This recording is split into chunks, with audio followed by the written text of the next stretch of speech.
A backcountry snowboarder from Colorado Springs is alive today after sliding 500 feet down Pikes Peak just a few months ago. And he even recently got to meet some of the volunteers who rescued him. I met him to bring you this story. In December on Pikes Peak, photographer Zach Kazmarek captured these photos of his friend Noah, a professional para-snowboarder with a prosthetic leg. He drops in, and I can tell it's pretty icy. They plan to snowboard down the Little Italy Couleer, a popular backcountry ski route. I definitely was nervous. It was just incredibly steep, and I had a lot of gear on me. I had my rope, my climbing shoes, my ski poles, my snowboard. They hope to take more photos when Zach lost his edge and started sliding. I started speeding up, and I hit this snowdrift, and I hit it so hard that it flipped me to my stomach, and I was pretty much laying I was facing upward, and I was falling on my stomach downward. And as I was falling, I remember looking back and seeing this big pile of rocks and knowing I was oh, I'm definitely gonna hit that. And I remember hitting it, getting knocked out, and then just waking up at the bottom.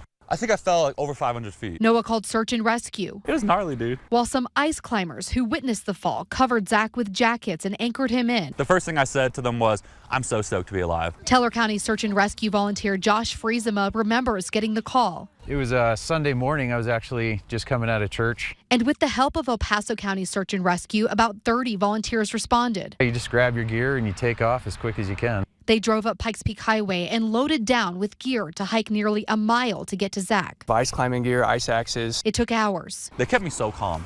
And they were post-holing hip deep the whole time. So I felt so bad. Zach was in the ICU with injuries to his head, collarbones, spine, knees, and hips. Because I physically couldn't do anything. Couldn't shower, couldn't cook. It's been about 4.5 months now since Zach's accident, and he is now almost fully recovered. He's already hiking again. He is now biking out on trails, and by this summer he hopes to be climbing and back at work full time. Now I feel incredible. I feel back to myself. He credits his now cracked and blood-stained helmet. I think my helmet for sure saved my life. Along with the volunteers who responded. You look familiar. You guys saved my life. Thank you so much. I'm Zach. Hey, Zach. Who he now gets to thank in person months later. Oh, okay, I do remember you. Okay.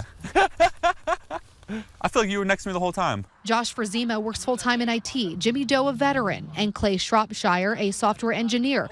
They're all volunteers with Teller and El Paso Search and Rescue. We get to see him today and get the follow-up that he's doing well, and that's really exciting to get to see because he wasn't looking as good when we put him in the ambulance. They're nonprofits that operate on donations and grants to help people like Zach. We do it because we love it, we have the skills. And Zach, who works as a photographer and restaurant server, says he now feels a calling to work as a physical therapy assistant. He goes back to school this fall. I think that'd be beautiful to show people that you can come back from anything.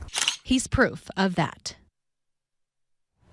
And the search and rescue volunteers agree that Zach's helmet did play a big part in saving his life. They also say his story is a good reminder to have someone with you if you're backcountry skiing, hiking, or even biking. That way there's someone there to call for help if needed.